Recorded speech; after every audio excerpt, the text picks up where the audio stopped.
नमस्कार, स्वागत है आपका हमारे YouTube channel the glance of maths miracle. पिछले वीडियोस में हमने कक्षा 10th के क्वेश्चन नंबर 7 तक प्रश्नावली 8.1 के सोल्व कर दिया था।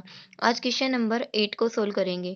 क्वेश्चन नंबर 8 अपन को दिया हुआ है कि यदि 3 cot A is equals to 4 हो तो जांच कीजिए कि 1 minus tan square A upon 1 plus tan square A is equals to cos square A minus sine square A है या नहीं, यानी एलएचएस को आरएचएस के इक्वल प्रूव करना है अपन को।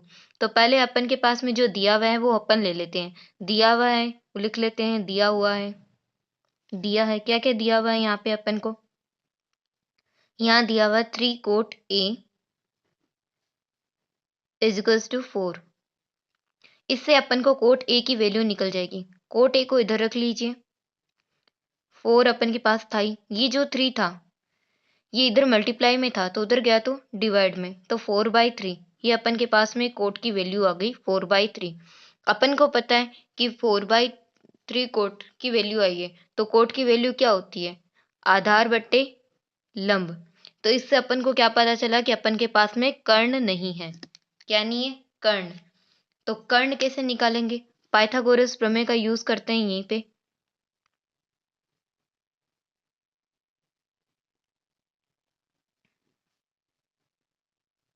पाइथागोरस प्रमेय क्या बोलती है कि कर्ण स्क्वायर बराबर आधार स्क्वायर प्लस लंब स्क्वायर, यही होता है। जिस जिस की वैल्यू हमें दी हुई है वो हम वैल्यू रख लेते हैं। जैसे आधार की वैल्यू हमारे पास में कितनी है, 4 है, तो अपन लिख लेंगे 4 का स्क्वायर। लंब की वैल्यू 3 है तो 3 का स्क्वायर। कर्ण हमारे पास में नहीं दिया हो तो अपन इसको के ही मान लेते हैं, के का स्क्वायर। तो के की जो वैल्यू निकालनी है अपन को वो निकालते हैं। तो 4 का स्क्वायर होता है अपन के पास में 16, और ये 3 का स्क्वायर 9 हो गया। अब इन दोनों को जोड़ देंगे तो अपन के पास में आ गए 25।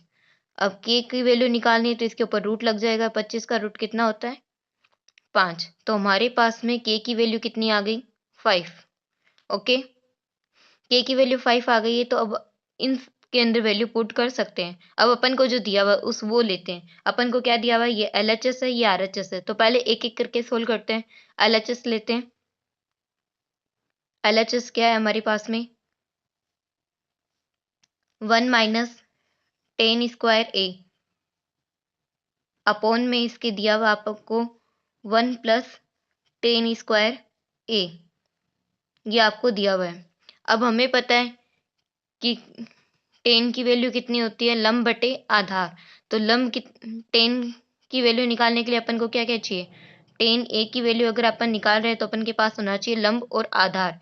लंब हमारे पास में दिया हुआ कितना है, 3, और आधार कितना है, 4, ये अपन के पास में है।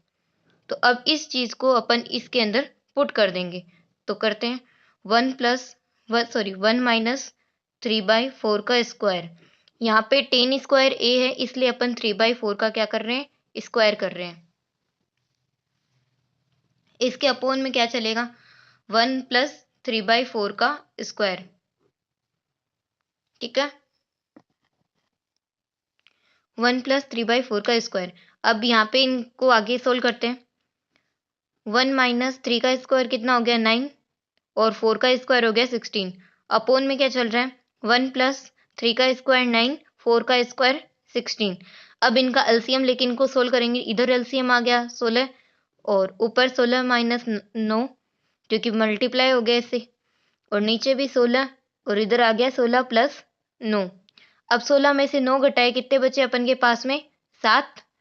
तो यहाँ लिख देंगे 7/16, और 16 प्लस 9 किए तो कितने हो गए अपन के पास में, 25। तो यहाँ लिख देंगे 25/16। अब हमें पता है कि जो भी चीज़ बट्टे में होती है उसको उधर भेजते हैं तो वो क्या हो जाती है, रिवर्स में, यानी पूरा उल्टा हो जाती है उसका। तो यानी यहाँ पे आ जाएगा 7/16 गुणा में 25 नीचे रह जाएगा और 16 ऊपर चला जाएगा। ठीक है, अभी इधर देखेंगे तो इस 16 से ये 16 कट जाएगा और हमारे पास में आएगा 7/25। ये हमारी एलएचएस आई है। अब हम आगे आरएचएस को सोल्व करेंगे। आरएचएस अपन को दी हुई थी, क्या दी हुई थी कि कोस स्क्वायर ए माइनस साइन स्क्वायर ए, यही थी। ये हमारे पास में हमारी RHS है। पहले अपन ने LHS को सोल्व कर लिया था, अब RHS को सोल्व करेंगे। RHS में कोस की वैल्यू क्या होती है? आधार बटे कर्ण। क्या होती है? आधार बटे कर्ण। आधार हमारे पास में कितना था? आधार हमारे पास में 4 था और कर्ण अपन ने निकाला था 5 आया था, ठीक है। और वहीं साइन की वैल्यू कितनी हो जाएगी? इसका उल्टा, लंब बट्टे कर्ण। तो लंब हमारे पास में कितना था? 3 और कर्ण कितना है? 5। ये वैल्यू अपन किस में पुट करेंगे? इस RHS में पुट करेंगे। तो कोस स्क्वायर ए माइनस साइन स्क्वायर ए, तो कोस का स्क्वायर यानी कोस की जो वैल्यू है उसका स्क्वायर, तो क्या हो गया?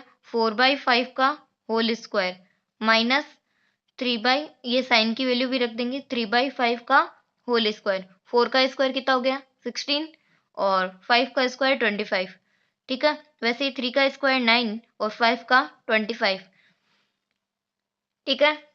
अब यहाँ पे दोनों का LCM लेने की जरूरत नहीं है, डायरेक्ट हो जाएगा। तो 16 में से 9 घटाए कितने बच्चे अपन के पास में? 7/25।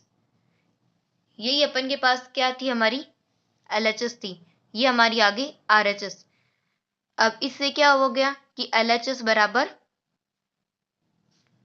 RHS, hence proved. आशा है कि वीडियो समझ में आया होगा, क्वेश्चन समझ में आया होगा। अगर नहीं आया है तो रिवर्स करके देख लेना, आपको एक्यूरेट समझ में आ जाएगा।